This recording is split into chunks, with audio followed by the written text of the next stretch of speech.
नमस्कार, मैं हूं कौशलेंद्र उपाध्याय और आप देख रहे हैं the news launcher Uttar Pradesh Uttarakhand. Uttar Pradesh में संभल हिंसा पे राजनीति जारी है अभी। 5 लोगों की जान चली गई है, लेकिन उसके बाद भी राजनीतिक पार्टियां और नेता उस पे रोटी सेंक रहे हैं।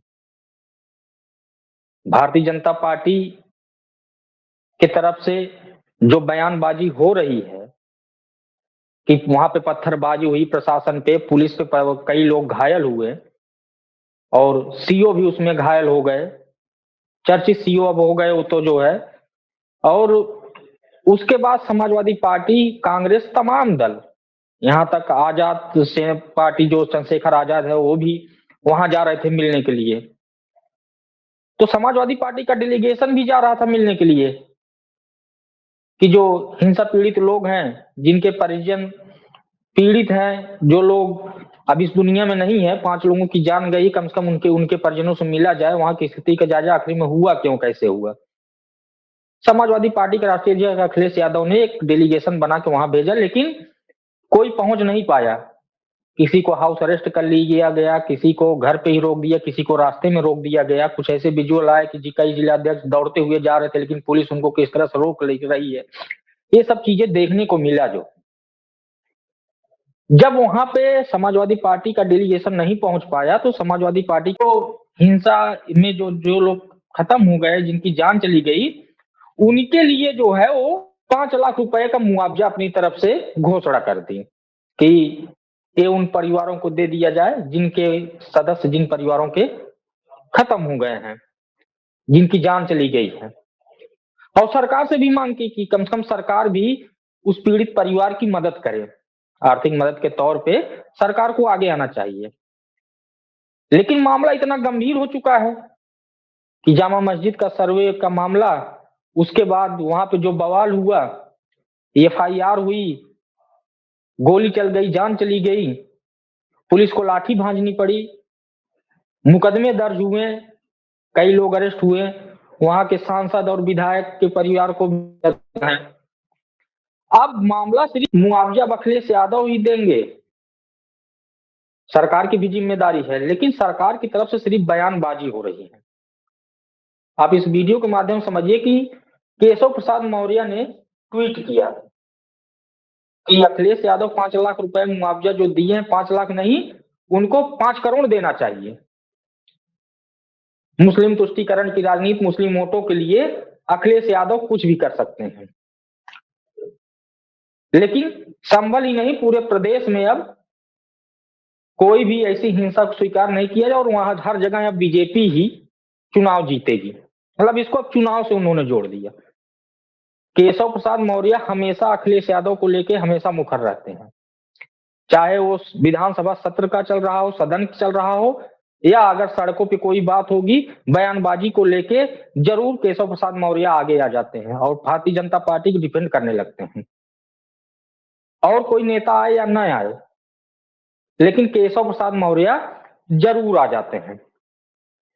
अब सोचिए कि केशव प्रसाद मौर्य जबकि सरकार में है, डिप्टी सीएम है, वो तो खुद सरकार से मांग कर सकते हैं। न्यायिक आयोग का गठन हुआ है, समिति बनी है, वहां जांच करने पहुंच भी गई है मौके पे। वहां के जो जिला प्रशासन है उनसे बात कर रही है कि आखिर में कहां कैसे हुआ, हर चीज की जानकारी ले रही है।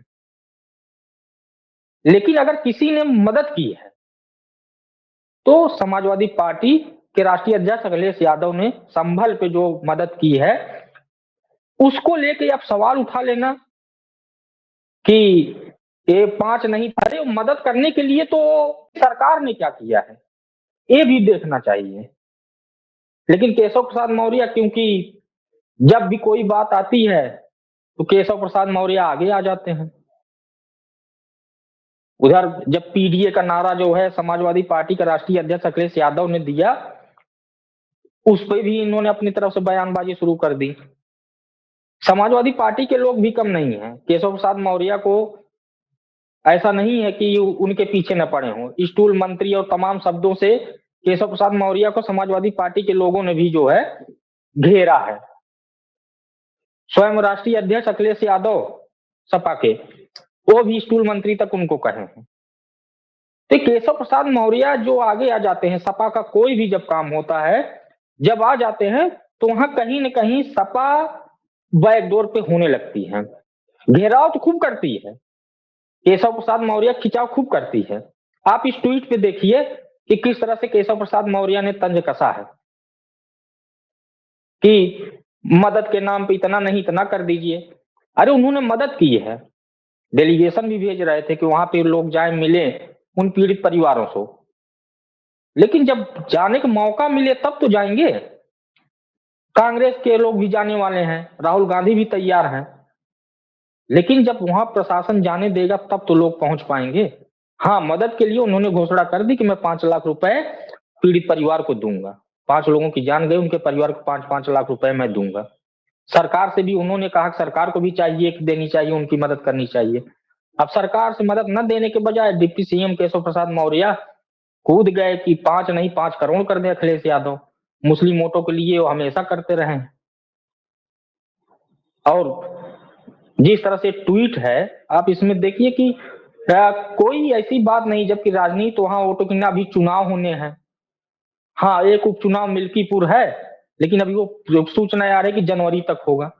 तो इन सब चीजों को अगर देखा जाए तो राजनीति ठीक है, राजनीतिक पार्टी अपने तरफ से राजनीति करती है, लेकिन ऐसे संवेदनशील मामलों पे भी क्या राजनीति होना जरूरी है? केशव प्रसाद मौर्य कूदना जरूरी है कि अगर उन्होंने किया, मदद किया, उन्होंने मांग ही तो की कि हम मदद तो कर रहे हैं, सरकार भी करे। मदद न करने के बजाय एक और ब्लेम लग जा रहा है, तो मुस्लिम वोटों के लिए अखिलेश यादव ये कर रहे हैं, 5 नहीं 5 करोड़ मदद कर दें। अब इस राजनीति को क्या समझा जाए कि वहां हिंसा हुई है, किसकी वजह से हुई, अभी उसकी जांच चल रही है। कितने लोगों में मुकदमा दर्ज हुआ है? 2,500 अज्ञात लोगों में मुकदमा दर्ज हुआ है। 6 नामजद मुकदमे दर्ज हो चुके हैं। 25 से 30 लोग जेल में चले गए हैं और लोगों की धरपकड़ चल रही है। पोस्टर लगे हैं, जो पत्थर वहां फेंक रहे थे उनके पोस्टर लगाए जा रहे हैं। तो इन सब चीजों के बीच में ऐसी राजनीति आ जाना, ये प्रदेश के लिए तो शोभा नहीं देता, और विकास के लिए कि सरकार संवेदनशील हो जाए। कम से कम अगर सरकार की तरफ से न्याय आयोग का गठन किया है, जांच समिति बनाई गई है, तो कम से कम वो जांच हो रही है, जांच होने देते। अखिलेश यादव ने तो सिर्फ मदद की है, सरकार की भी जिम्मेदारी है। बहरहाल ये राजनीति है, और राजनीति में हमेशा केशव प्रसाद मौर्य का और अखिलेश यादव का वाद विवाद आज से नहीं, बहुत पुराना चल रहा है। और केशव प्रसाद मौर्य भी पुराने मजे हुए भाजपा के नेता हैं, विश्व हिंदू परिषद से निकल के भाजपा में आए हैं, तो हमेशा इस चीज को लेकर मुखर रहते हैं। समाजवादी पार्टी अगर उन पे बयान देती तो उस पे जरूर अपने तरफ से बयान जरूर देते हैं। तो बहरहाल इस राजनीति में किसको क्या लाभ है, किसको क्या फायदा है, ये आने वाला वक्त बताएगा। तब तक के लिए दीजिए इजाजत, नमस्कार।